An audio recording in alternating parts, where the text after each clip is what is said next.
Click on Add Playlist, then select the third option, Stalker Portal. You will get this screen where you will see lots of options. Click on Server Address and contact us on WhatsApp to get the URL of our portal. Type that URL over here. Make sure you type the exact URL since URLs are case sensitive. Then press Next. You will see a MAC address.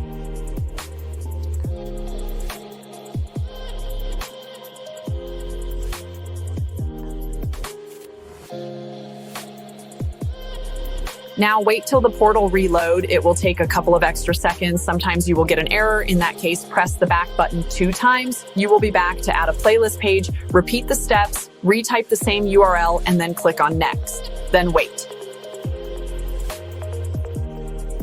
When you get all these numbers on the left of the screen showing the amount of content that we provide, press the right arrow key and press OK on Done.